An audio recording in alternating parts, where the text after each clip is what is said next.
0-2 pitch. Bounces right. Bats to the bag. Over the fence. To beat the champ. You gotta knock him out. The Dodgers stand tall and win back-to-back titles.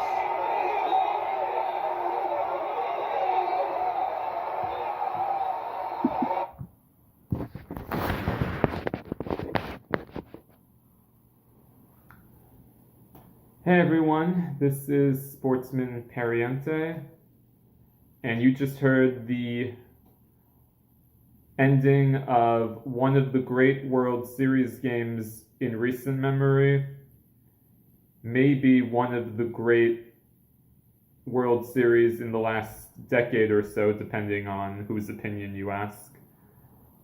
And what a series it was, from great pitching performances by Yesevich and Yamamoto to an 18-inning marathon in Game 3 of the World Series that went like almost 7 hours, to a Game 7 that I think is right up there with the 2016 World Series Game 7 between the Cubs and Indians that went to extra innings. Obviously, the Yankees and Diamondbacks in 2001, that Game 7, everyone who was alive remembers that one. Just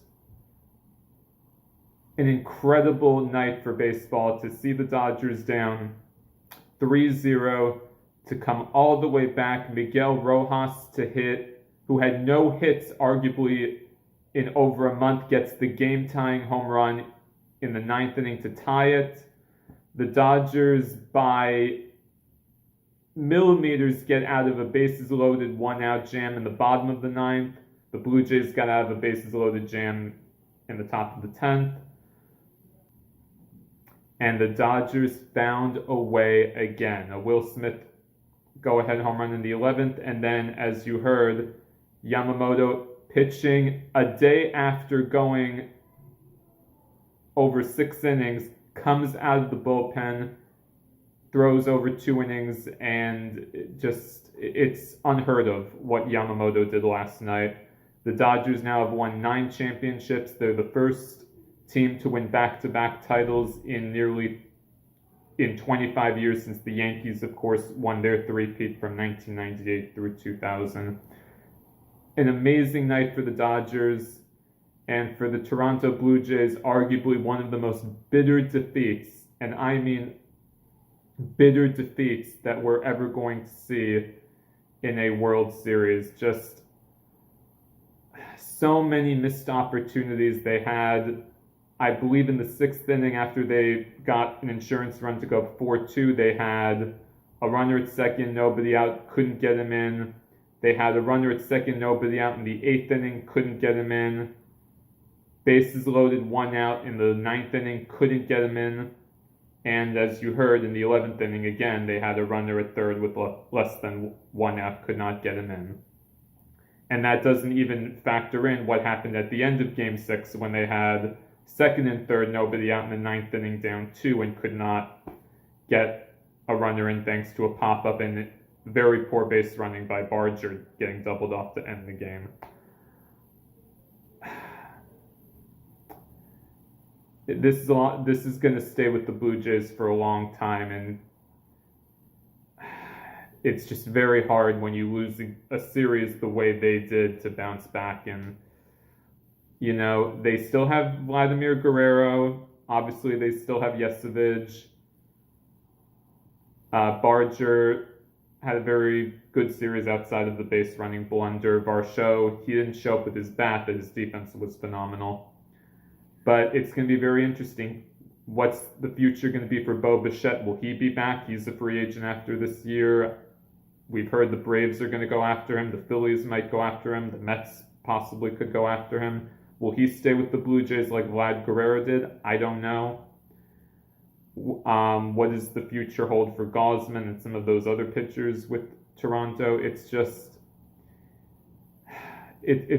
so hard when you come as close as they did the year they had, going from last place to winning the AL East to pulling off that comeback against the Mariners in the LCS when they were down 2-0 and 3-2, and they came back to win their series. It's hard. And before everyone starts talking about, oh, the Dodgers, oh, they bought this championship, all that, whatever. The Blue Jays had the 5th highest payroll in Major League Baseball. Now, I didn't hear anyone complaining when the Blue Jays were winning games. And we can talk about the Dodgers and the deferrals and all that. Miguel Rojas, they don't win this World Series without Miguel Rojas. Now, Miguel Rojas is not getting paid $700 billion. He made plays. Will Smith is not being paid millions of dollars. He made plays. Yamamoto is getting paid a lot, but putting that aside, Clayton Kershaw, no one's talking about Clayton Kershaw. The job he did in Game 3, that huge out he got with the bases loaded in, I believe, the 12th inning of Game 3. That was a huge out that arguably saved the World Series for the Dodgers as well. The Dodger bullpen going 11 shutout innings in Game 3 with a lot of people that we never heard of before. So we can talk about Ohtani, we can talk about Yamamoto, we can talk about Freddie Freeman, all those players making their millions. The Dodgers won the series because of their defense, because of their fundamentals, and because they know how to play in pressure situations. We saw it happen this year. We saw it happen last year when they were down 2-1 to the Padres. We saw it when they beat the Yankees in the World Series and how they took advantage of the Yankees' defensive flaws. One could argue in this series they took advantage of the Blue Jays' bad base running, because there was a lot of poor base running by the Blue Jays also in this series that I won't get into. But it was just a great World Series for baseball. I think a lot of people who keep saying that, baseball is dead, baseball can't get to the levels that football or basketball can, I would implore those people to see what was going on this past week in Canada, to see the entire nation of Canada rally around the Toronto Blue Jays, to see, even at my job last night, for instance, people who usually don't really pay attention to baseball, even they were trying to tune in when they heard the game was close. Oh, what's going on with the game? Oh my God, it's going to extra innings. Oh, did you see that play that Rojas made in the 9th inning, or the play that Pajes made to keep the game alive also in the bottom of the 9th inning? This is a World Series that I really think is going to be great for baseball. I pray that the lockout does not happen, because I think baseball is starting to get quite a bit of momentum in a positive light with the pitch clock, even though I wasn't necessarily a fan of that. There seems to be some momentum in baseball, and I think we're starting to see some more young people kind of getting back into the game, and we're seeing more people, I think, starting to rally around the sport and some of the changes that I think might be starting to bring young people in, and is even starting to kind of get the old generation kind of back a little bit.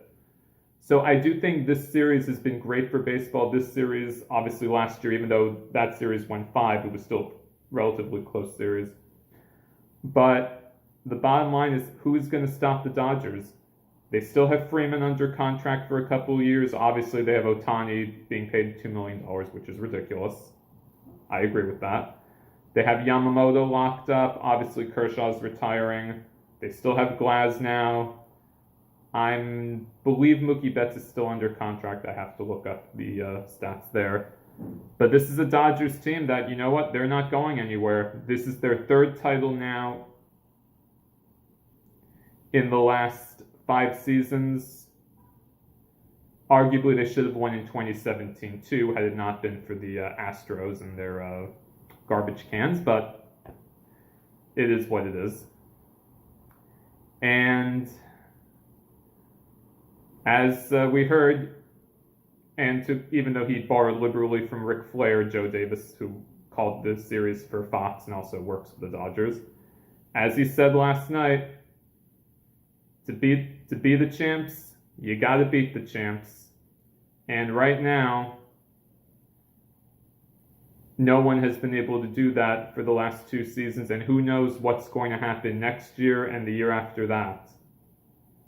But all I can say is we have a new dynasty in baseball, and it's not the Yankees and it's not the Astros, it's the Los Angeles Dodgers.